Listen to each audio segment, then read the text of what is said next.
Good morning, Abbot Master, brothers and sisters. This morning, I will share about our current fundraising under Solidarity Fund Against COVID and relate that to this phrase, 提灯照亮人间路, which is lighting up the path for all. This is a phrase that we sing every day in our prayer song. For those of you who have heard me this before, I'm sorry you have to bear with me again. I used to ask this question: who is there to light out the path for us? And now, of course, I know the answer lies in us or with us. The light is not to be sought from outside, but it is within us. Each of us has a candle or a light bulb by the same name, has the same brand, which is the inner nature of true suchness, or our Buddha nature. But for the large majority of us, this light bulb is not switched on, or the pure light is being covered by layers and layers of afflictions, ignorance, and delusions that we have accumulated life after life. So Buddha has given us the chisels and the scrubs in the form of the Dharma to help us crack open these layers of afflictions and defilements so that this light within us can shine again. So the light really comes from inside out. And therefore, I take this phrase to mean purifying the self, share and transmit the Dharma to help others to purify their minds. Light up our own candles before we can help others to light up theirs, as Master said. Follow those in front of us very closely and look back to make sure that those behind us are following closely. And that is how together we can light up the world. Many of us will say, easier said than done. But the question is it really that difficult? And that really depends on how strong is our resolve to want to remove that filth, that layers and layers of filth, to let our light manifest. Well, opportunities are abound, especially in Tzu Chi. So I would like now to reflect on this phrase, using my experience in the current fundraising exercise under this called Malaysia Solidarity Fund Covid-19. This is an emergency medical aid for the third wave COVID-19 pandemic. And this was launched at the start of June to raise an estimated 10 million ringgit to buy urgently needed life-saving equipments for our COVID-focused hospitals in view of the very quickly rising cases then. Our hospital then at the start of June was already experiencing strained capacity, as our Director General of Health, Dr. Nur Hisham says. Occupancy rate at the ICU beds were already at about 100%. So for many, it is a life and death situation. And we're still, right now, he said, just a month later, we are already at 120%. And what it means is that 20% of the critically ill COVID patients, the stage 4 and 5, are on a wait list for a bed. So our doctors are now playing God, deciding who should get a bed and who should be given a chance, a possibility to live on. So that is really the devastating state that we are in right now. As Solidarity Fund comes on the heel of our fundraising for India in May, if you all remember, it was not an easy start. Because it is a very tough economic situation right now. And also for many of us, we have already tapped out all our relatives and our friends. So I've reached out to many people, the rich and the famous. I have written many, many emails and sent letters to those known and unknown to me. And I've also reached out to friends to share their contacts. And I'm glad a few of them actually came back to share their Rolodex. And we did numerous presentations to individuals and corporates. As usual, you know, my initial targets were what I call the low-hanging fruits, the rich and the famous, thinking that this is only a small change for them. But contrary to that belief or that hope, rejection rate was very, very high, I must say. And I like to share with you my experience with this multi-billionaire that I've known for many years. I've approached him earlier on to donate to Tzu Chi International School. But then he told me at that point in time, he said his company's foundation is giving out scholarships. So he wasn't interested to donate to build schools unless it is very, very rural schools. And this time around, I decided to ask a friend to approach him, hoping that, she has a better affinity and hoping for a different result. But it came back the same thing. And this time around, he says, Tzu Chi is a Buddhist society and he's not interested in donating to any religious groups. So it's difficult with many of these people. They either remain as warlocks or they don't feel that they need to add fuel to brighten up or to share with other people. And as many of you brothers and sisters, I'm sure this round when you approach your friends or relatives to donate to biomedical aids, the common question that you face is that why do we need to do that? Where is the government in this? We are taxpayers, we have already paid our dues. Why do we need now to buy medical equipments? So many of these questions, I'm not judging, but they are valid. But I have no answers for them. So I told my friends that let's not debate over this because at the end of the day, none of us are going to come out a winner. In fact, if the healthcare system collapses, we will all be in a very devastating state. We all will end up as losers. So I told them that let us all get together and do what we can. And true enough, our Director General of Health came out this Thursday, or recently, a couple of days ago, that our healthcare, our frontliners are at break point. They are burning out. And it is really, really heartbreaking to hear this. It's not like any other activities that Tzu Chi members can just put on a rope and, go in and help them. No, that is one profession that we can't help. So we remain as helpless bystander. But that is one thing that we can do, is to help to ease the pressure of them, to give them strength by donating and buying equipment for them. So if 10 million ringgit can help to hold up our healthcare system, that is a great good deed that we can do for our nation.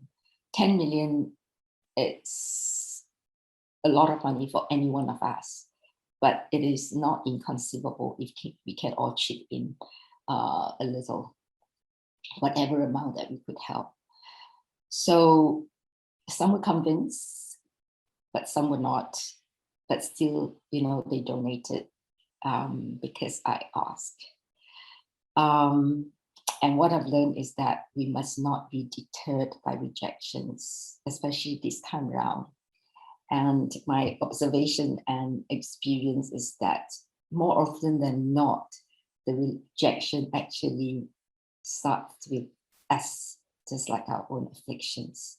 We fear to approach others because we have not fully convinced ourselves that this is the right thing to do. We are shy to ask because we still have those same questions unanswered. So like Master say, purify the self before you can light up the path to purify others. So at times like this, we must have very firm resolve. If it is right, just do it. And this is how I feel in this round of the current fundraising. Shut out all the noises and the obstructions. Instead, focus the mind in saving lives. Believe that saving lives is the right thing to do, and it is the responsibility of all of us. Believe, like Master said, we live in the same space. And like the precept says, do not kill. And the first of the 10 good deeds is protect lives. So when we go out with such purity in mind, nothing can smear that good intent. And we must be fearless. So we must believe that when one window closes, a door, if not doors, open up. For example, when I emailed my ex-boss in Hong Kong, Mr. Tang Kok Yew, by the way, he's the elder brother of Brother Eugene Tang in Singapore. He was very busy that day and only got to read my email late at night. He called me the next morning at 8 a.m. and told me that, he woke up at 3 a.m. that morning and waited till 8 a.m., to call me. I wasn't sure if, I've written such a disturbing email that he couldn't sleep that night. So we spoke for an hour and same questions being asked. And I was honest to tell him that I don't have the answer. But what I know is that we are running out of time and we have got to do something with, saving lives, helping the doctors. And I basically pleaded and said that you have got to help me to do this. And he's one boss that has always supported me. So within 2 days, he wired in US dollars, 250,000 from Hong Kong. And that is $1 million ringgit and 10% of what we have wanted to raise. At that point in time, he gave me a lot of hope and confidence. And it is like a big spotlight has just been turned on. And then there was also this entrepreneur that I actually have not been in touch for 25 to 30 years, which is my bad. He happened to be in one of those presentations that I made. And subsequently, he contacted me and said he has banked in 200,000 to the Solidarity Fund. I was speechless on the one hand and really embarrassed on the other hand for not being in touch for such a long, long time. So we have got to believe that there will be, ripple effect. There are also those known and unknown to me, came from friends of friends, people that I cold call or, introduce electronically. Some of them actually came back and donated. There were 2 actually who donated each 25,000. And they didn't, say much except they got my contacts and they emailed the receipts to me. So the lesson learned here is that we have got to keep expanding our circles, and we never know actually how many hearts we can actually touch and awaken. So we must not actually deprive others from the chance of giving, and we must not assume that others are as doubtful as we are. Also, in times of difficulties, creativity is aplenty. Brother Chifong came out with this idea that perhaps we should approach the Buddhist group. An idea that actually led to unexpected outcome. At the end of our meeting with the Buddhist group, I was asked, what else can we do? And I told them that I wish to actually reach out to the interfaith groups, to have religious leaders to stand behind and support the Solidarity Fund as one nation. And Sister Pailing, who is the president of Buddhist Missionary Society, she put up her hand and said, yes, she can organize for a Zoom meeting with various leaders. So the interfaith group meeting was arranged on the 10th of June. When the leaders of various faith groups decided to join hands with us after our presentations, I was like so over the moon. And that brought bright sparks amidst this period of doom and gloom.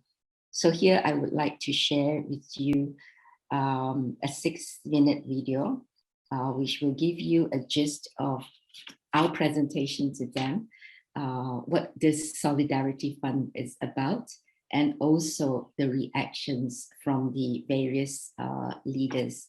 So let me try to share the video.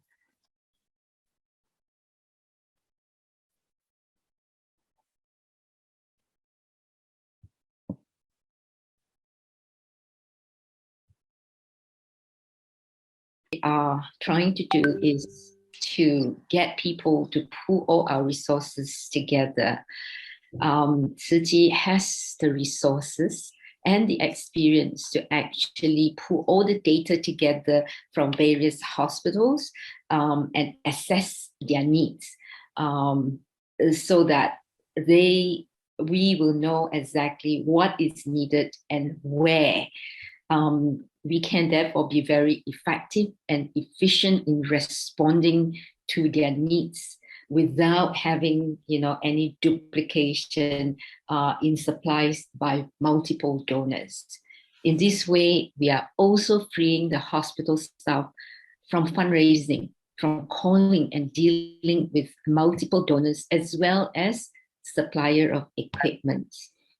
They shouldn't be doing this. They should be saving lives in the hospital.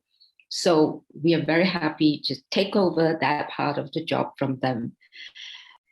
So what we are proposing is this Tzu Chi COVID-19 Malaysia Solidarity Fund, which is an emergency fund in response to the SOS calls from hospitals to supply acute medical life-saving equipment.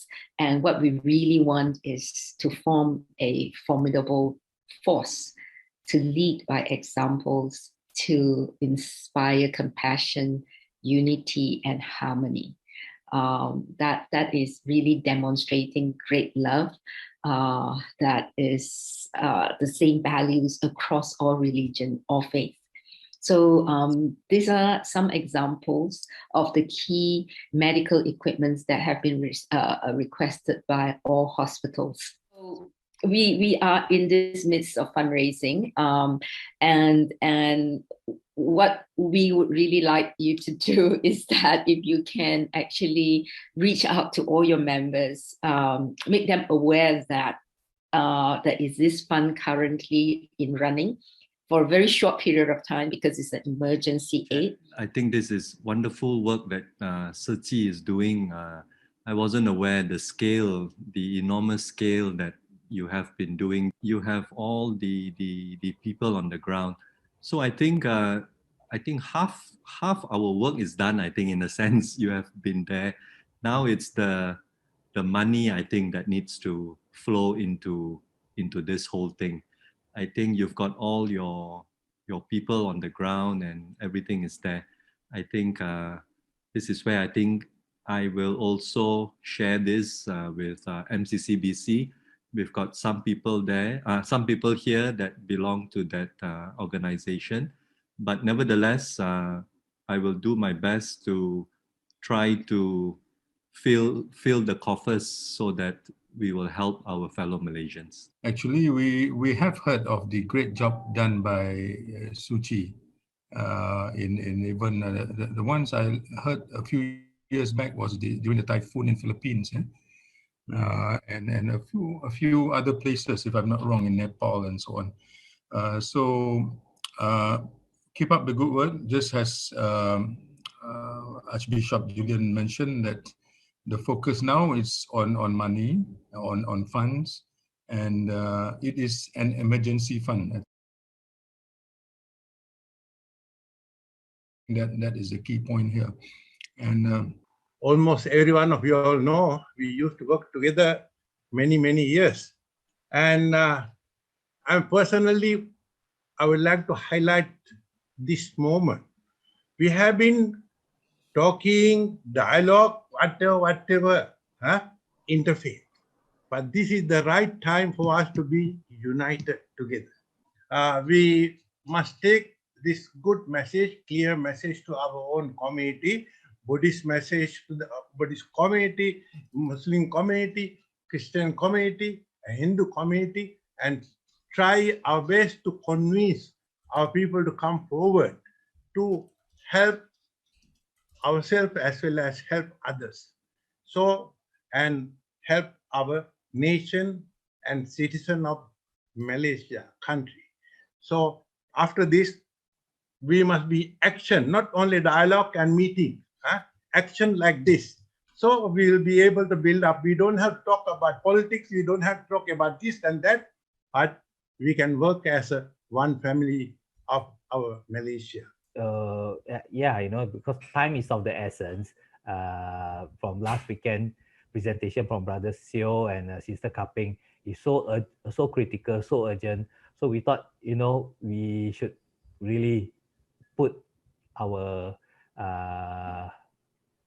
effort. Yeah, we will put our effort collectively and go all out to get the community together and and really save Malaysia. I think we should actually maybe forming an action group, yeah, and then from there, then that they become the channel for us to actually get in touch. Let us really have a prayer and hope that may the amount that we're talking about be successful. May we be able to get the amount, the amount that we're targeting for, in order to help out situation the hospital and clinic that badly need them. And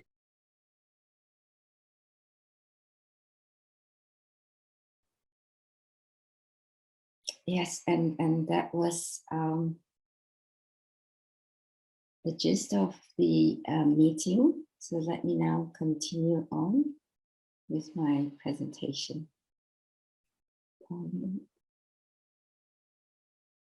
Sorry, I cannot find my presentation.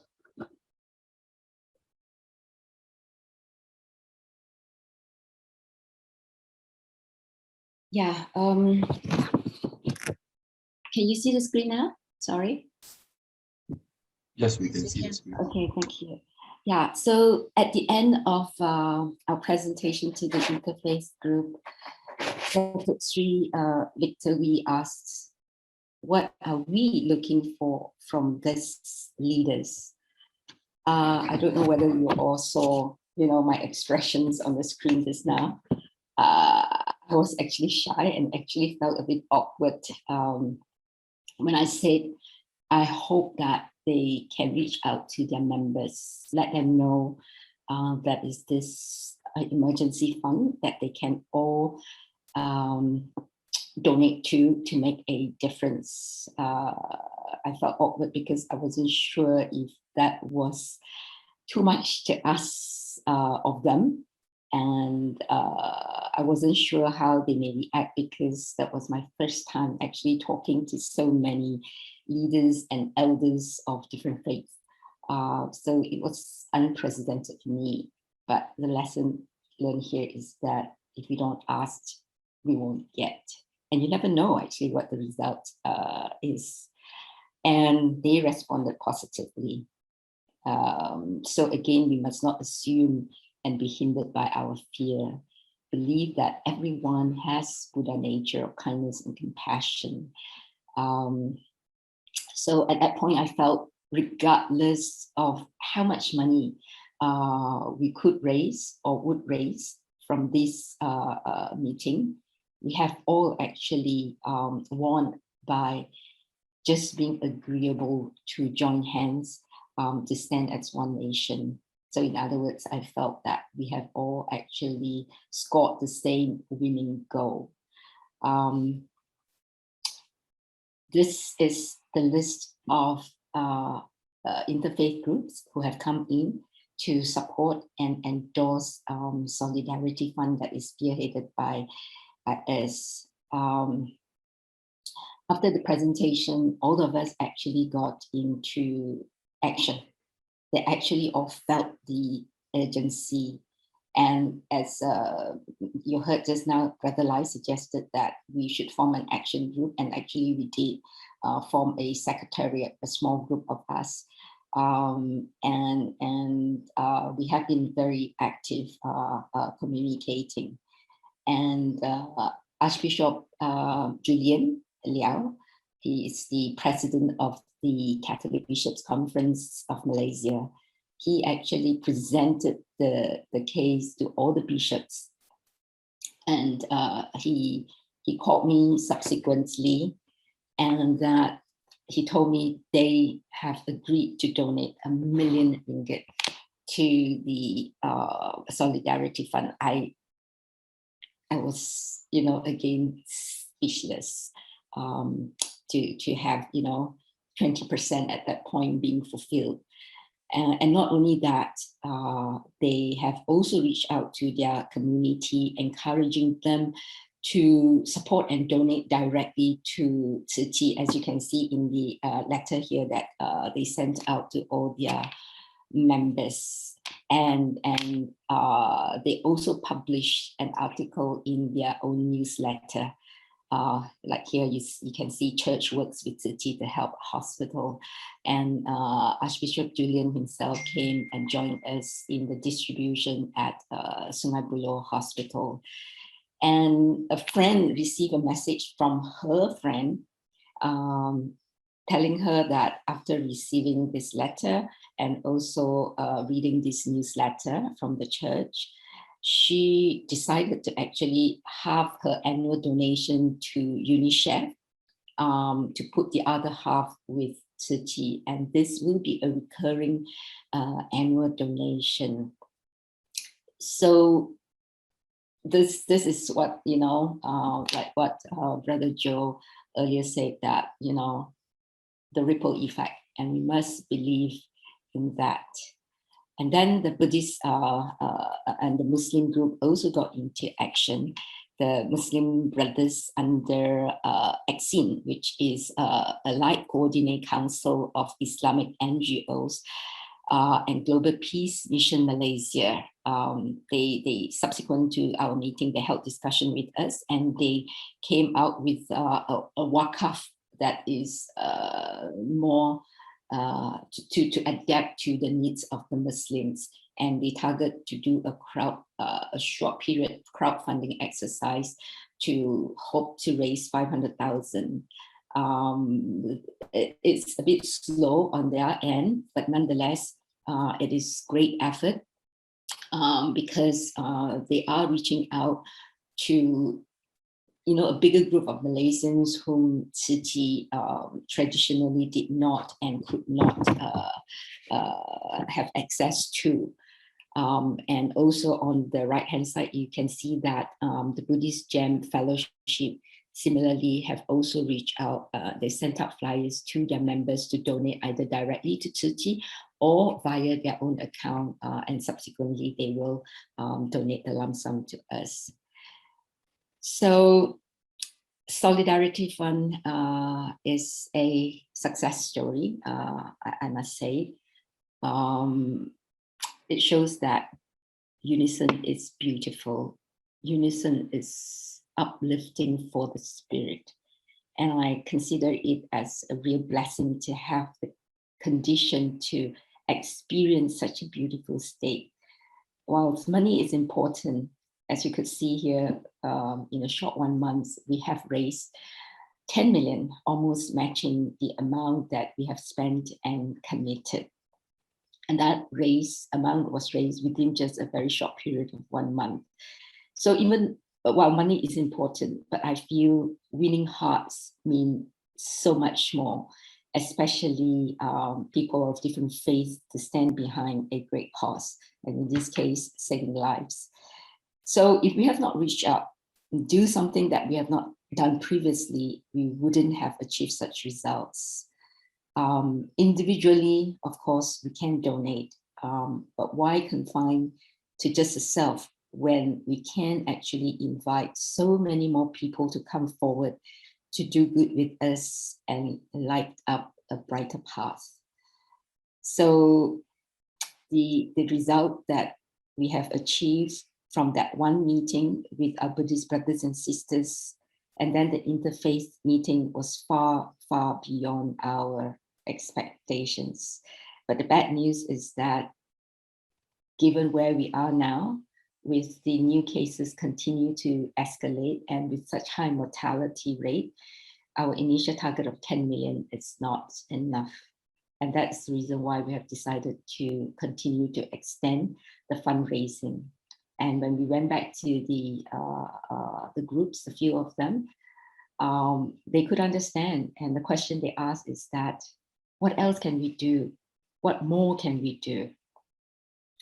So even though Solidarity Fund didn't have an easy start in this very difficult economic condition, but I would personally rate this with the greatest success, not only in bringing in the money in the shortest period of time, but it has given us much success in touching the hearts and awakening love in so many more Malaysians. It has also provided us a platform actually to share with many more people Master's teachings and the great work of you, brothers and sisters, all of us city volunteers. And to me, that is really the sharing of the Dharma to awaken love in many more Malaysians, in lighting up the spiritual path for all, regardless of race and religion. So our goal in spiritual practice is actually to join forces with everyone to have unity and harmony. Truly, the masses is where our strength lies. I got to reconnect with people that I knew from before, and also got to know people, and also now start to develop, a greater affinity with people whom I just met, by urging each other to do good together. And I believe this is really the way we light up each other's candles and make the path brighter for all. Yeah, that's my sharing this morning. Thank you so much. Back